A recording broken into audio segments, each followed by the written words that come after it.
ಕಲಬುರಗಿ ಜಿಲ್ಲೆಯ ಕಲ್ಯಾಣ ಕರ್ನಾಟಕ ಸಂಘಟನೆಗಳ ಒಕ್ಕೂಟದ ವತಿಯಿಂದ ಸುದ್ದಿಗೋಷ್ಠಿ ನಡೆಸಿ ಕಲಬುರಗಿಗೆ ರೈಲ್ವೆ ವಿಭಾಗೀಯ ಕಚೇರಿ ಆಗುವಂತೆ ಒತ್ತಾಯ ಮಾಡಿದರು. ಮಾಧ್ಯಮದರ ಜೊತೆ ಮಾತನಾಡಿದ ಮುಖಂಡರಾದ ಮಂಜುನಾಥ್ ನಾಲ್ವರ್ಕರ್ ಅವರು ಕಲಬುರಗಿ ರೈಲ್ವೆ ವಿಭಾಗೀಯ ಕಚೇರಿ ಆಗಬೇಕಿತ್ತು. ಆದರೆ ಇಲ್ಲಿವರೆಗೂ ಕೂಡ ಕೇಂದ್ರ ಸರ್ಕಾರ ಇದರ ಬಗ್ಗೆ ಕಿಂತಚ್ಚು ಕಾಳಜಿ ವಹಿಸಿಲ್ಲ. ಅಲ್ಲದೆ ಸಂಸದರಾದ ರಾಧಾಕೃಷ್ಣ ದೊಡ್ಮನಿ ಅವರು ಇದರ ಬಗ್ಗೆ ಅಧಿವೇಶನದಲ್ಲಿ ಮಾತನಾಡಿದಾಗ ರೈಲ್ವೆ ಸಚಿವ ಇದರ ಬಗ್ಗೆ ಹಾರಿಕೆ ಉತ್ತರ ನೀಡಿದ್ದು ಸರಿಯಲ್ಲ ಎಂದು ಕಿಡಿಕಾರಿದರು. ಕಳೆದ ಕಾಂಗ್ರೆಸ್ ಸರ್ಕಾರ, ಕೇಂದ್ರ ಕಾಂಗ್ರೆಸ್ ಸರ್ಕಾರದಲ್ಲಿ ಕಲಬುರಗಿಯ ಲೋಕಸಭೆಯಿಂದ ಸ್ಪರ್ಧಿಸಿ ಸಂಸದರಾಗಿ ಮತ್ತು ರೈಲ್ವೆ ಸಚಿವರಾಗಿ ಕೆಲಸ ಮಾಡ್ತಿರುವಂಥ ಕಲಬುರಗಿಯ ಡಾಕ್ಟರ್ ಮಲ್ಲಿಕಾರ್ಜುನ್ ಖರ್ಗೆಜಿಯವರು ರೈಲ್ವೆ ಸಚಿವರಾದಂಥ ಸಂದರ್ಭದಲ್ಲಿ ಕಲಬುರಗಿಯ ರೈಲ್ವೆ ವಿಭಾಗೀಯ ಕಚೇರಿಯನ್ನು ಆಗಬೇಕಂತೇಳಿ ಅದು ಘೋಷಣೆ ಮಾಡೋಕ್ಕೆ ಕಲಬುರಗಿಯ ರೈಲ್ವೆ ಆವರಣದಲ್ಲಿ ಒಂದು ದೊಡ್ಡ ಮಟ್ಟದ ಕಾರ್ಯಕ್ರಮವನ್ನು ಜರುಗಿತ್ತು. ಆ ಕಾರ್ಯಕ್ರಮ ಎಲ್ಲ ಮಾಧ್ಯಮಿತರು, ನಾವು ಈ ಭಾಗದ ವಿಧಾನ ಪರಿಷತ್ ಸದಸ್ಯರುಗಳು ಮತ್ತು ಕೇಂದ್ರದ ಒಂದು ರೈಲ್ವೆಯ ಅಧಿಕಾರಿಗಳು ಎಲ್ಲರೂ ಬಂದಂಥ ಸಂದರ್ಭದಲ್ಲಿ ಎಲ್ಲರ ಸಮ್ಮುಖದಲ್ಲೇ ಮಲ್ಲಿಕಾರ್ಜುನ್ ಖರ್ಗೆಜಿಯವರು ಅವತ್ತು ಅದನ್ನು ಘೋಷಣೆಯನ್ನು ಮಾಡಿದ್ದಾರೆ. ಅಲ್ಲದೆ ಅಧಿಕಾರಿಗಳಿಗೆ ಕೂಡ ಕೇಳಿದ್ದಾರೆ, ಎಷ್ಟು ದಿನಗಳಲ್ಲಿ ಆಗ್ತದಪ್ಪ ಅಂತ ಕೇಳಿದಾಗ ಕೂಡ ಅವರು ಕೂಡ ಭರವಸೆ ಕೊಟ್ಟಿದ್ದಾರೆ.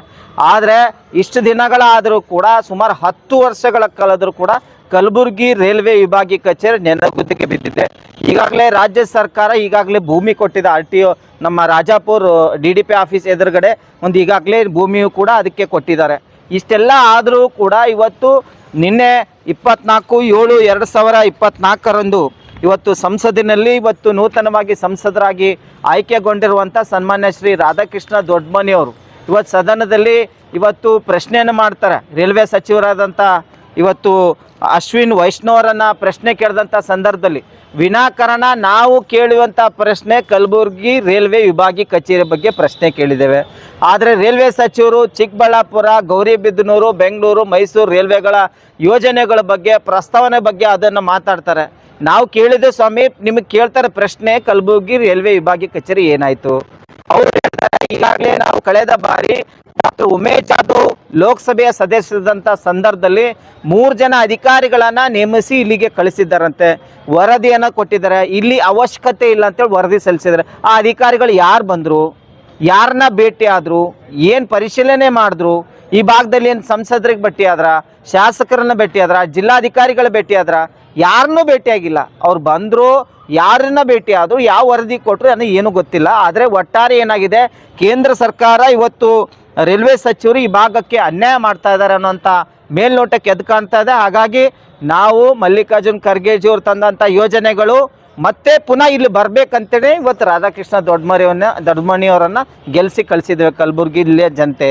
ಹಾಗಾಗಿ ಅವರು ಧ್ವನಿ ಕೂಡ ಎತ್ತಿದೆ, ಅವರಿಗೆ ನಾವು ಅಭಿನಂದನೆ ಸಲ್ಲಿಸ್ತೇವೆ.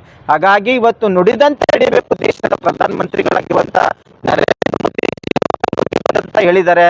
ನಾವು ಏನು ಹೇಳ್ತೇವೆ ಅದೇ ರೀತಿಯೇ ನಡೀತೇವೆ ಅಂತೇಳಿ ಮೋದಿಯವರು ಹೇಳಿದ್ದಾರೆ. ಹಾಗಾಗಿ ಅದನ್ನು ನಡಿಬೇಕು, ನಡೆದು ಅದಕ್ಕೆ ಇವತ್ತು ಕಲಬುರಗಿಯ ನೆನಗುದಿಗೆ ಬಿದ್ದಿರುವಂಥ ಕಲಬುರಗಿ ರೈಲ್ವೆ ವಿಭಾಗೀಯ ಕಚೇರಿಯನ್ನು ಯಥಾವತ್ತವಾಗಿ ಘೋಷಣೆ ಆಗಬೇಕು. ಅದಕ್ಕೆ ಸಂಬಂಧಪಟ್ಟಂಥ ಮೂಲ ಸೌಕರ್ಯಗಳು ಸಿಗಬೇಕು.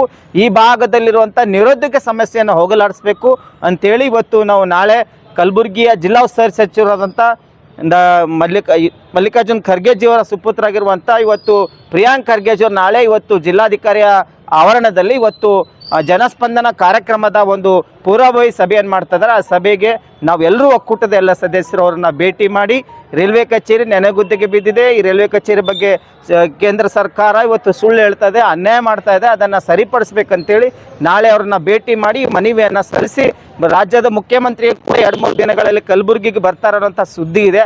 ಅದು ನಿಜವಾದರೆ ಮಾನ್ಯ ಮುಖ್ಯಮಂತ್ರಿಗಳು ಕೂಡ ಭೇಟಿ ಮಾಡಿ ಇದು ನಮಗೆ ಕಲ್ಯಾಣ ಕರ್ನಾಟಕಕ್ಕೆ ಅನ್ಯಾಯವಾಗ್ತಾ ಇದೆ, ಈ ಅನ್ಯಾಯವನ್ನು ಸರಿಪಡಿಸಬೇಕು, ರೈಲ್ವೆ ವಿಭಾಗೀಯ ಕಚೇರಿ ಯಥಾವತ್ತವಾಗಿ ಘೋಷಣೆ ಆಗಬೇಕಂತೇಳಿ ಮಾಧ್ಯಮ ಮೂಲಕವಾಗಿ ನಾವು ಮನವಿಯನ್ನು ಮಾಡ್ತಾ ಇದ್ದೇವೆ. ಸರ್, ಈಗ ಕಲ್ಯಾಣ ಕರ್ನಾಟಕ ಭಾಗ ಅಂದ ತಕ್ಷಣ ಇವತ್ತು ಬೆಂಗಳೂರು, ಮೈಸೂರು ಭಾಗದವರಿಗೂ ಕೂಡ ನಮ್ಮ ಭಾಗಕ್ಕೆ ನೋಡಿದ್ರೆ ಅವರಿಗೆ ಹೊಟ್ಟೆ ಕಿಚ್ಚಿದೆ.